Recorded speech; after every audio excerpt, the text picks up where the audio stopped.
onkabetse a pele re lebelle dithogo. Mahatshe a Botswana le Afrika Borwa a tiisa tirisano mo mohameng wa ditswangmmu le kgotetso.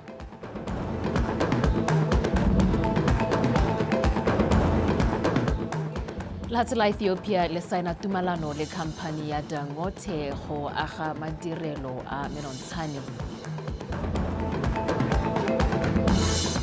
Mo go tsa metshameko dipaakanyo di tsweletse kwa Footballers Union of Botswana go tshwara dithopo tsa boeteledipele.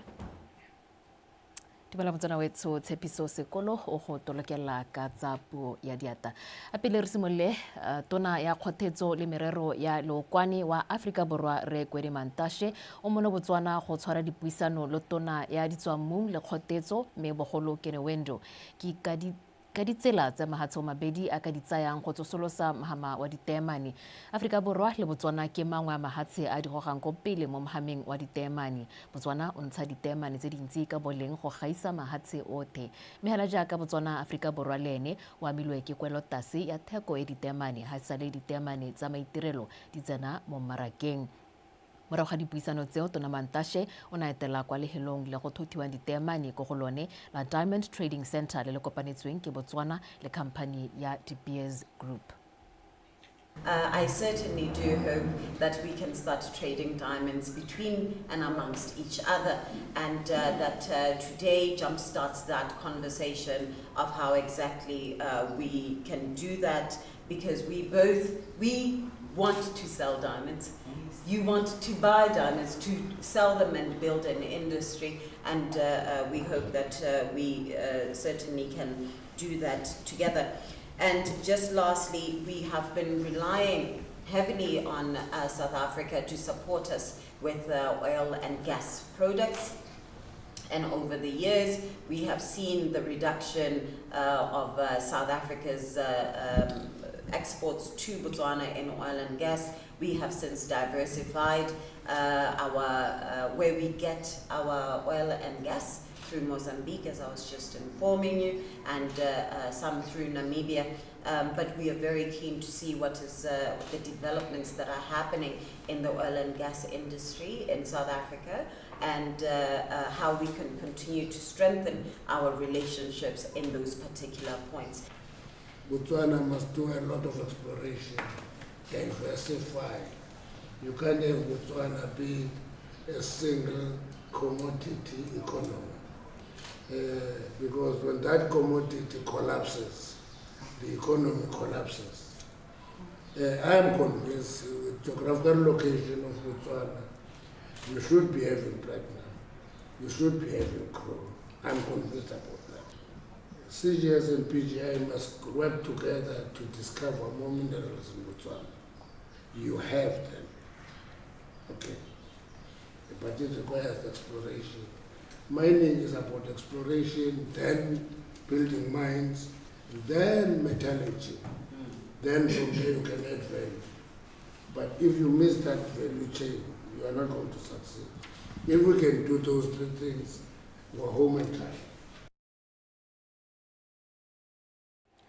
Modulasetilo wa khansele ya Good Hope Gofane Nkwane a re o tshwentswe ke go golela pele ga dipalo tsa go dirisiwa ga bana bothaswa mo go tsa thakanelo dikobo kwa kgaolong ya Morolong. Modulasetilo o buile jalo jaaka na buisa khansele ya Good Hope a tlhalosa dipalo tsa monongwaga e le tse di kwa godimo hela thata mo go tlhokang gore seemo seo se tsebogelwe. Ke go betho mogorosi ka pego. Go ya ka dipalo tsa kgaolo go tlhalosiwa ha go begilwe ditiragalo tse di le 50 le bohera bongwe e le tsa bana ba ba dirisitsweng botlhaswa mo go tsa tlhakanelo dikobo, mme ebile mo go tsone palo ya 15 e le tsa petelelo, e le nngwe e le ya matshosetsi a petelelo, ha 43 e le palo ya bana ba ba dirisitsweng ba le dingwaga tse di kwa tlase. Modulasetilo o supile ha dipalo tse di tshwenyagela thata mo go tlhokegang tsibogo ka potlako ga mmogo le methale e mešwa e ka yone e ka dirisiwang go thibela le go laola seemo se, which will call for robust approach in addressing continuous social ills against children. I'm disheartened by the rise of numbers of sexual violence against children in the district.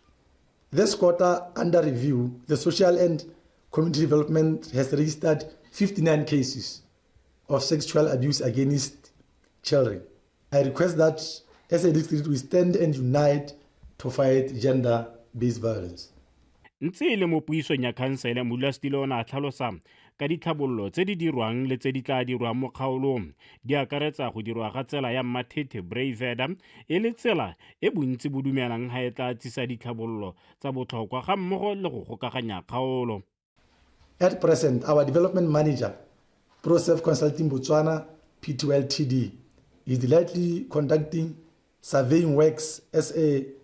foundational part of the design progress. The development manager is required to submit the maximum guaranteed price, which will then be carefully evaluated by the employer. Upon approval of this price, we will officially move into the construction phase of this project. Go dirisiwa ga banana botlhaswa re utlwile a bua ka dilo tse di ntseng jalo tse e leng gore ga di re jese di welang mo dikgaolong tsa rona, mme re leboga thata gore e be nnile sengwe sa dilo tsa a di amileng. modulasetilo o ne a tlhalosa ga khansele e tsweletse mo maitlamong a yone a go tlhomamisa tshireletsego le botshelo jo bo lolameng mo banning ba kgaolo.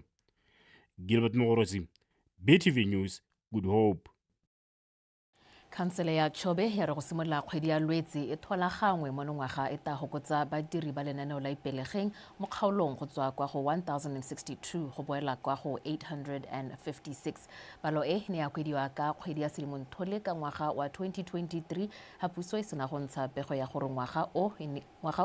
ne le wa luba. Ha bua kwa phuthegong ya khansele ko Kasane Bosheng, modulasetilo wa khansele ya Chobe Re Johani Chenjekwa a re se se ntajana puso e santse e aparetswe ke dikgang tsa thaelo ya madi. Ke a leboga ole o tshwere pego eo.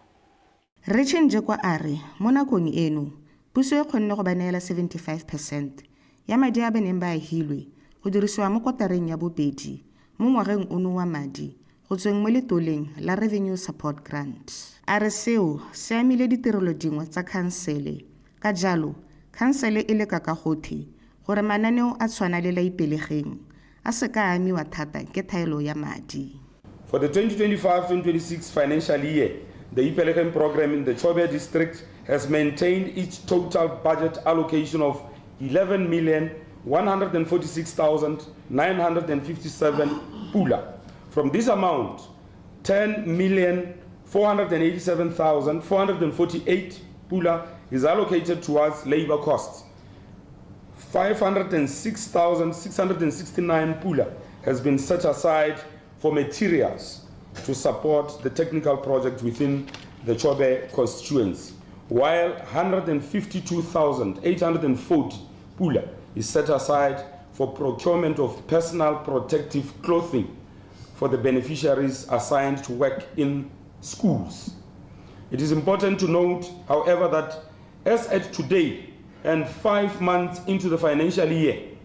these funds have not yet been disbursed by the ministry. Despite this non-disbursement of funds, the program continues to run through the interfund loans extended to drought relief account from other council accounts. Go leka go thusa go bepa seemo sa madi, makhanselara ba dumalane ka bongwahela ja pelo gore bana me ba emisitse madi a bone a sitting allowance ka nakwana gore khansele e kgona go duela badiri ba ipelegeng. Ka ha re tshwere thulaganyo ya ipelegeng ka teng ebile re lekile thata gore re se ka ra ba mo malapeng re ga gona madi e be re tsaya madi a na tshwantse ra ire di-service tse dingwe le rona yana ha e le gore ga le itse di-sitting tse go thola go buiwa ka tsone go dimpa tse ke tsa di-sitting re na le kgwedi tse pedi re sa di bone re di freezitse le rona gore nyana a re dueleng ba bo ipelegeng le ba bangwe ba e le gore ba amega. Mme rona re lekile ha ra tshwana le di-council tse dingwe tsa gore hate ba emisa ipelegeng. Ipelegeng it's a flagship project ke yone komponi e tona mme rona re a go transforma re a go bitsa public works program. Khansele ya Chobe e ne ya abetswe 116 million pula mo ngwageng ono wa madi e le wa ditirelo tsa tsatsi le letsatsi, mme puso e kgonne go ntsha 49 million pula hela mo nakong eno. Ke a leboga eole. BTV News, Kasane.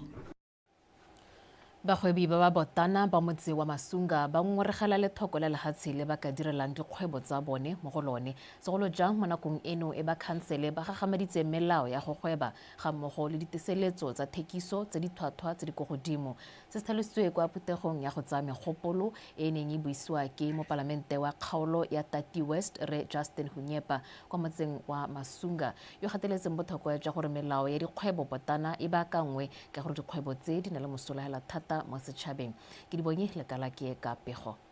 Re Hunyepa o tlhalositse fa melao e beilweng e sa tshwanela go gatelela barekisi mme e ba kgothatse go dira ka natla o gateletse botlhokwa jwa gore puso e akanyetse bagwebi ba ba potlana ka go ba neela lefatshe gore ba kgone go lema le go rua go na le gore ba reke dijo kwa ntle ga lefatshe leno kana melao e gore e dirwa ke rona batho e tshwanetse re bankangwe ke rona batho di-policy di-regulations mme re dire gore re sireletsa setšhaba le rona ira gore ditiro tsa rona di nne motho ga a tshwana e hele le gatelela mme gape lena go na le gwebelang teng kana ga lena ditsompelo ga lena madi ga lena eng se le ka ela se ira gore ga le berekelang teng go bona le sentle batho ba a sokola ba batla lehatshe ba batla go rua ba batla go lema gongwe ebile masegong ka ba sa ye kwa gore ka manoko a re lemeng dijo re leme re kgone go rekisa gone ka kwano re bone gore re godisa dikgwebo tsa rona gore a re lehatshe a le ko le dirisiwe yaanong batho ba hiwe lehatshe bagwebi ka go farologana ba ntshitse megopolo ya bone ke gweba ka ditlhatsana tsa nakgabisa mme business ya teng ke gwebela mo jarateng gape ke mogwebi wa business e ranang ka tse di tshwana tsa bosemaušiana ke direla mo lapeng ke mogwebi wa dikoko tsa Setswana ke ruetse mo lapeng ke hilwe dipodi tsa lemedi di mo lapeng le ka bona gore ke rwele bokete jo e leng gore ga ke tse gore nka diranang ke yone kgwetho ya nthaka gore ga ke na lehatshe ga ne ke na lehatshe ke ka ke setse ke hirile ba bangwe license ya teng e thata ya tura o kana ke batla go kopa hela gore gongwe le re hokuletse go se ka hinyana bagwebi ba rotloeditse go thama mokgatlho go nolofatsa dipuisano magareng ga bone le ba ba maleba yene ya gore le nne le lekgotana e botlhokwa because ke yone tabeng e kgona gore lekgotana le ne leo kana ba tabeng ba le emetse ke bona ba tabeng ba kgona gore ba e ba golagana le rona re le council ga go na le sepe se le batlang gore le se buisane le council le roma bone ba ke ota ba re bolelela gore nyamme re ne re akanya gore ka dira jaana le jaana a kere le rona re na le dikgang ra di ba neela gore ba e bata ba di share le lona ke gone se e leng gore se ka kgona gore se re godise bakhansele ba kopile gore bagwebi ba seka ba itsapa go tsena ko diofising tsa bone go ba rerisa matshwenyego a bone le go amogana megopolo le bone ke di bonye lekala ke BTV News Masunga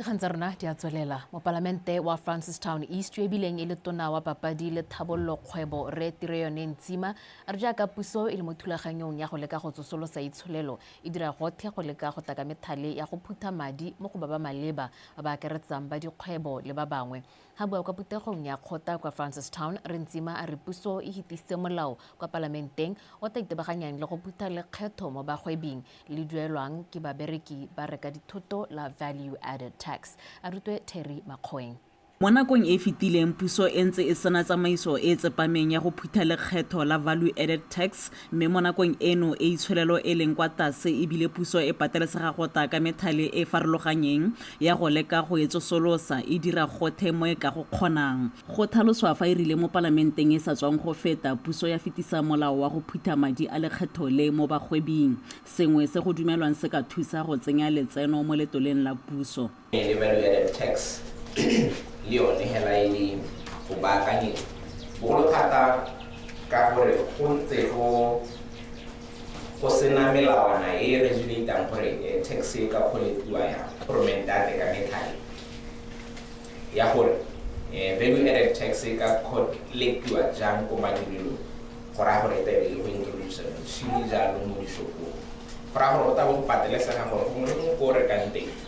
go nne le mo teng ke tax receipt e ntse e le kwa phuthegong e bangwe banni ba kgaolo le bone ba ne ba ikopela gore melawana ya go tsamaisa kgwebo e thofofadiwe ka jaana ba sokola go bona ditamelo tse ba patelesegang go di latela kwa mafelong a tshwana le Gaborone. Re le ka boipulela dikgwebo tsa rona go rana our own businesses but we tell e le gore the government itself is against us. We tell a lot gompieno I need to go to Gaborone go a go ira permit ya go tudisa dilwana from Zambia or dijo from Zambia. Ha le kgone go re thusa gore di office tse di kakwa di kgone go ratumela ka kwano instead of go rona re travel many kilometers. Re le ba Botswana Investment and Trade Center ra go dira ka bojotlhe gore toropo ya Francistown ka ebile ke na le go ipeletsa gore ka re isaletse go moragonyana a re tshwantsha yana ka bona gore re emele ka dinao tota re leke go bona gore sa bagwebi re bula dikgwebo re thama mebereko. Khansele le yone e dira mo e ka go kgonang go fa ditirelo tse di maleba. Go na le digaraje tse di mo dijarateng tse e leng gore ba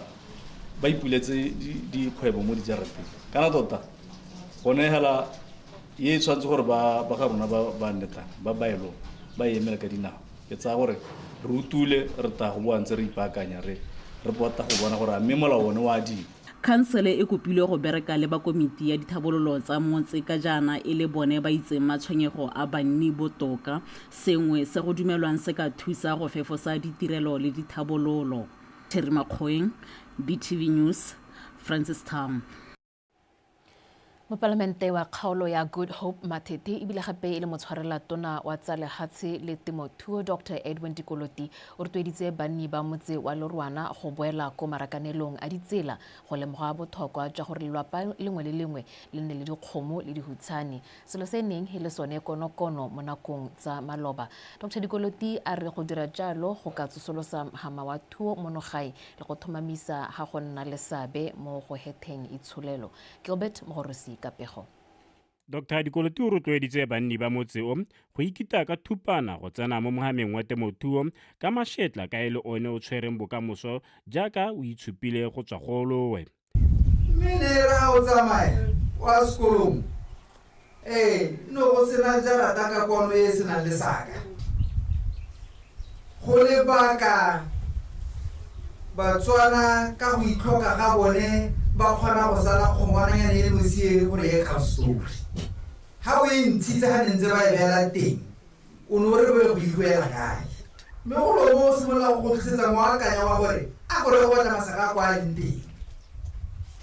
ha o ba ka gore o nete ha se tlhomamiso ditho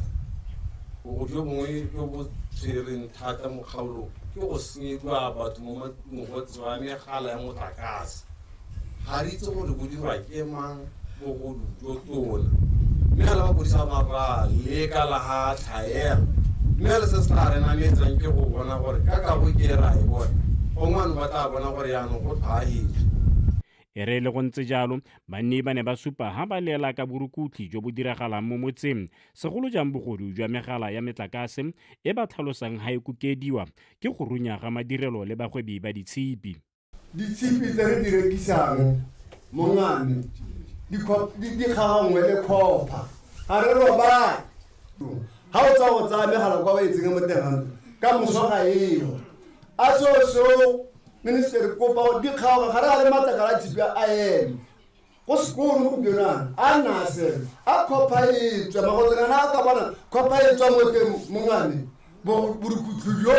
o tla e bore tsho go tle ya rona e tsang mo motlakase mo nakong ya gompieno batho ba smart boss ba ne ba tla gore tsenyetsa maranyane ya mme ga a bereke ke sekgapa hela ka ntlha gore ga gona motlakase mo gone. E re jaaka banni ba kgaolo e ba mekamekane le go itshetsa ga mmogo le go tlhabolola matshelo a bone go supagetse ga temothuo e le yone lerumo le ka lone le ka tlhabanalang banni ba mo letlhokong la mebereko. Gilbert Mogorosi, BTV News, Lorwana.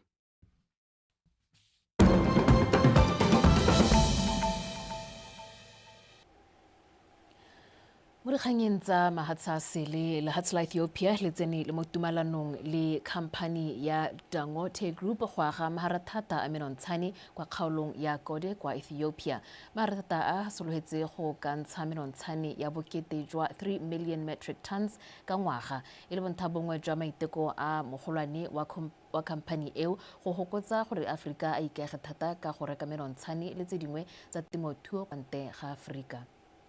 Going to be second largest plant of urea in the world. Compared to our own in Nigeria, the same size. So this is very, very historic, and it is by far even more than what Ethiopia is consuming. But by the time it is ready, I know agriculture is being propelled in Ethiopia on a massive level. So this investment agreement that we've signed with Dangote today represents a very important fundamental project for this country. The overall project is estimated toward $2.5 billion, and the plan is to produce 3 million metric tons of urea fertilizer. The government's share through Ethiopian Investment Holding will be 40%, and the Dangote Group will have 60%. Mo nakong ya gompieno ke sitela City ke aga kwa go ga dikgang tsa metshameko.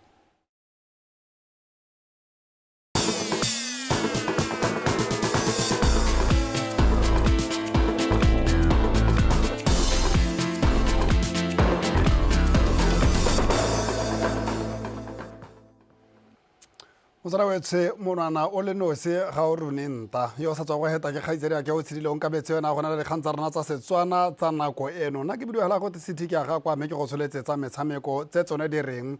dipaakanyo tsa ditlhopha tsa boraro tota tsa lekgotla le le metseng ditshwanelo le dikeletso tsa batshameki ba kgwele ya dinao mono gae ke gore Footballers Union of Botswana di tsweletse morago gore go rolwe maina a bontlhopheng ba khuduthamaga lekgotla leo le tla tshegetsa ditlhopho kgwedi e tlang e le malatsi a le marataro tshegofatso badubi o rulagantse dintlha. Ikopelo ya bonthopheng e simolotse kgwedi ya Phatwe e le 12 ha go rolwa ga maina a ba bata bomba emetse dithopho e nnile kgwedi eo e le 25 mme se sa bo se bulela ipapatso ya bonthopheng e ta tswelelang go hitha letsatsi pele ga la dithopho. Mogolwane wa tsa molao kwa lekgotleng la FUB Nelo Medupi o rurihaditse ha go ta phadisanelwa maemo a le 10 ga mmogo le gore bonthopheng bothe ba hitheletse tsotlhe tse di neng di lobiwa mo go bone. Then the members would come into the office and then give us the names of the people that they are nominating. Maloko ba tatsa difomo go thopha maina a ba baeletsang gore ba emele dithopho mme ebile motho le ene o ka ithopha go ema. Go na le komiti e tsamaisang dithopho e setse morago melawana e teng ya dithopho. Komiti e sekaseka gore a ba thopilweng ba siame go emela dithopho. Gore motho a emele dithopho o tshwanetse gore a bo a le leloko le le heletseng la FUB ga mmogo le gore a bo a sena melato epe. Morago ba thopilweng ba tisa dingongorego ha di le teng kwa komiting ya ditsheko mme mo nakong eno ga gona dingongorego dipe tse di amogetsweng. The appeals committee, there's an appeals committee, but where there are no appeals like we have in the current process, then the final nomination list will be confirmed to the membership. Lekgotla la FUB le thomilwe ka ngwaga wa 2010 go emela dikeletso le ditshwanelo ga mmogo le go godisa tomagano mo batshameking ba kgwele ya dinao mono gae. La bohelo lekgotla le tshegetsa dithopho ke ka ngwaga wa 2021. We don't have any provisions that limits the terms tse leng gore motho can serve in or can serve. So ga rena melawana e laolang gore motho o ka nna sebaka se se kae mo komiting ya khuduthamaga ya lekgotla la FUB. Mo nakong eno re na le maemo a bonthopheng ba ba senang baganetsi ebile bonthopheng bao gape ba le mo komiting ya khuduthamaga ya nako eno. Those positions even in the previous or on the board that will be going out now. Dithopho tsa boraro tsa lekgotla la FUB di tsologetse go tshegediwa kgwedi ya Lwetse e le garataro kwa Tokweng, mme moeteledipele wa nako eno wa lekgotla leo o na le thatatshekiso ga mmogo le bathusi ba gagwe ka bobedi Lesego Molemogi le Bonang Mosetha ba tabo ba eme ba sena ba ganetsi. Tshegofatso Badubi, BTV Sport, Gaborone. Sefarentsere le mo sa kgwele ya dinao ditlhopha tsa Matebele FC le Morupele Wanderers di phirima di tsomana le phenyo ya tsone ya ntlha ya paka ya 2025-2026 ya league ya FNB Premiership ha di thulana kwa lebaleng la Gaborone United ka nako ya borataro mo tshokologong. Kukanzu ya amogela Wanderers e tla ka matsadi a ditatlhegelo tsa ntlha tse pedi kgatlhanong le Township Rollers ga mmogo le BDF 11. Banna ba kwa moepong bone ka fa letlhakore le lengwe ba kgwathisitswe ke Joining Galaxy ka dino tse 3-0 pele ga ba tsamaya ba latlhegelwa mo bone mo motshamekong wa bone wa bobedi wa league kgatlhanong le Rollers e ba nota ka tse 2-1. Mme ditlhopha tse ka bobedi la bogelo di kopana Morupele Wanderers e ne ya henya motshameko o ka dino tse 2-1. Motra wa dikgang tsa rena ka go rialo di wetse mme a re pele re kgaogana ke go gakola jaana gore Gaborone United ladies team kana the Red Roses jaaka ba itsege mo nakong ya gompieno ba mo kgaisanong e tsweletseng ya Africa Women Champions League Regional Qualifiers ka ko Africa Borwa kwa le ba tshameka jalo le setlhopha sa Costa do Sol go tswa ka ko Mozambique nka go bolela gore ke gone di tswang hela kwa nakong ya go ikhutsa mme setlhopha seo sa Gaborone United se eteletse pele motshameko o ka nno tse 2-1 ele jaaka ba le ka go ipatela phatlha ko makgalakganyeng a kgaisano eo mme motsana wa etso ka go rialo nna le wena a re kgaogane tla ke leboge morwa re Tshepiso Sekolo yena a na rela dikgantse ka puo ya diatla o tshedile o ha go tsweledisa ntse ga rela lenaneo la tsatsi la gompieno a re kopane gape mo go la kamoso.